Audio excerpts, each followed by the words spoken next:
I was asked to read some fiction alongside my nonfiction, so I thought I'd read a couple of short pieces.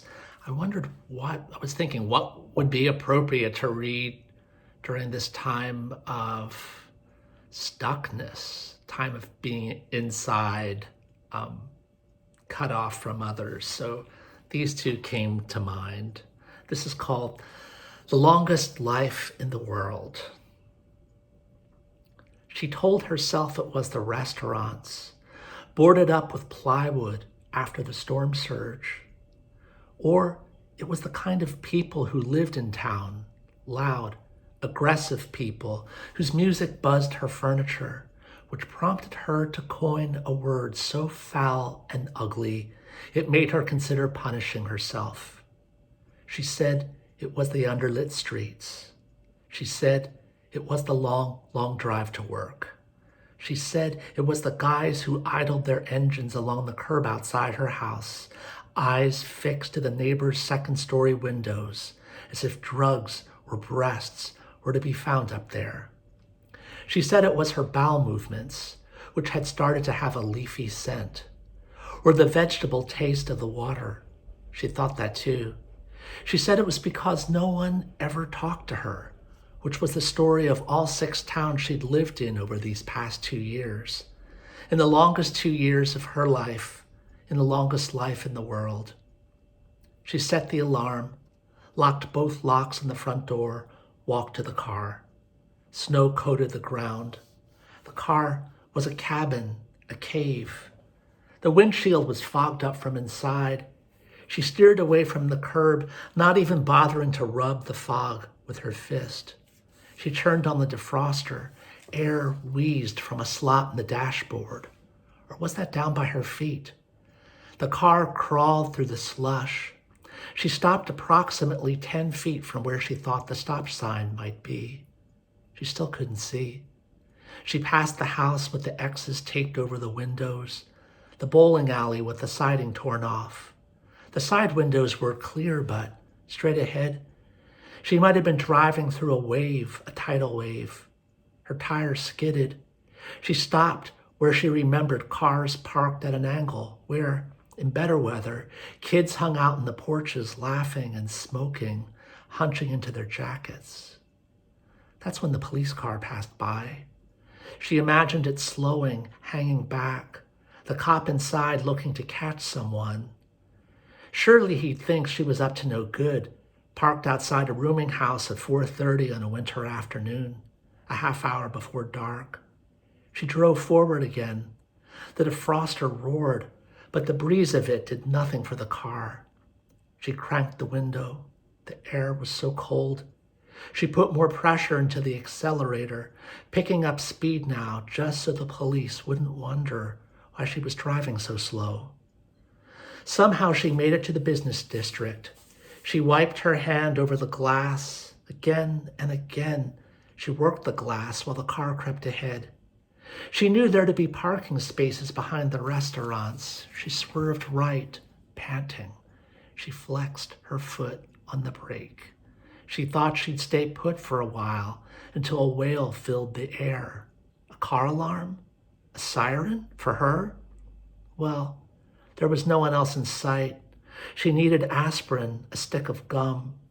She looked back again, dizzy now, spent, not even bothering with the charade of looking over her shoulder. In the side view, she saw how close she'd been to the lineup of cars. She'd almost torn off 6 bumpers, or worse, not to mention wrecking her own car, which wasn't even hers finally, but borrowed from a friend. The late sun shone directly in the center of the street, inside the channel between the stores, glaring off the snow piles, blinding her. The windshield went opaque, golden. There was no hope for her. She braked. Then, as if watching someone she wasn't sure she knew, she threw open the door and started walking.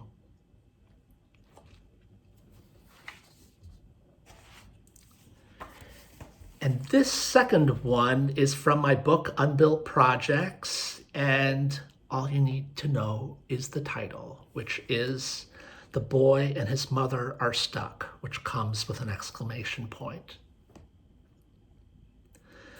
If I'd been the kind of 7-year-old who turned up in stories, I might have said to her, listen, after we get out of this, we'll get ourselves to a good cafeteria, order 2 tapiocas with cherries on top and laugh about the idiots we made of ourselves. Instead, I rested my head on the pretend steering wheel beside her real steering wheel and wept. I wept and I wept, careful to match my sobs to hers, careful not to outpace her in misery. She didn't lift her head, and I didn't lift my head. Our eyes burned in fury, in frustration. If you'd read about us in a story, you might not have seen yourself reflected in us. You might have said, that woman needs some pluck, a little sass. What is she, some kind of actress, a victim? And that son of hers? But this wasn't any story. We were stuck in the snow, in the woods, on a one-way lane many years ago when the world was getting darker. The sky was getting darker. We'd made some wrong turns. The empty lot we were looking for wasn't anywhere in sight, just like the big house we'd hoped to build on. It was only a picture in our heads. One life was coming to an end, a baby on the way, any minute, boy, girl. My mother had wanted a girl. She'd made that clear to us. And as if to prove to us the old house was no longer adequate, the windows were leaking air, and a smell of rotten plants wafted from the pond in the backyard.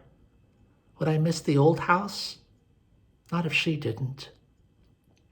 Just yesterday, when we were all a little calmer and safer, my younger brother put his palms on the oven of her and murmured, duck, duck, I want a duck, as if words alone could make the thing inside her grow feathers. Show me the joy in childhood, demanded the writing teacher, sometime between that time and where we are now. And he squeezed his fist on the tabletop and said what he had to say, as if he were trying to convince himself of the truest thing. And he looked at me with wise, demented eye, as if he wanted to punch the look off my face. And all I can say today is, joy, visit me now. And him. But that wasn't the life inside the car. Inside, my mother turned the wheel to the left, gunned the accelerator, and turned. She turned left, right. Little by little, we sank in it and slid. We edged forward. The road was behind us now, on top of us, higher than our heads. And the harder she turned, the darker went our wishes. We were inside the dream of it now, the rash, irrepressible dream. We were already on the way, and it wasn't as awful as you'd think. And need I say that the trees reared like deer, ready to take us in? And need I say that we were closer to bliss than anything we'd ever known? Give me the strength, my mother whispered, and the grip in her voice was so tight that I knew the duck, if it chose to, wanted to, could fly out the open space between her legs. And it wouldn't be the friendly duck my brother wanted, no. It wouldn't be the duck that would save us. But it would fly round and round our heads, knocking the windshield with its beak, looking for a way out. And just when I was certain our separate skins had become one, my mind shifted and sprung, even though it took me years to give it words. You are you, and I am me. What? Though no one actually said this. You are you. I don't have to feel this. And I fell through the trap of the story with what? A duck in my arms. Sweet duck, of the lightest weight, pressing her neck to my neck. And if I stayed still long enough and breathed, tuning myself to her pulse, I knew she'd take me up with her and let me go when it was time. I was thinking on that a little while when the tow truck came. A tiny man stepped through a hole in the pines and without much trouble at all pulled the car out of the snow with a heavy, clinking chain that left a grease mark on the white. I stood behind the car after it was over, rubbing the bumper as if to cure it. And if only that were the end and the story didn't insist on telling itself again.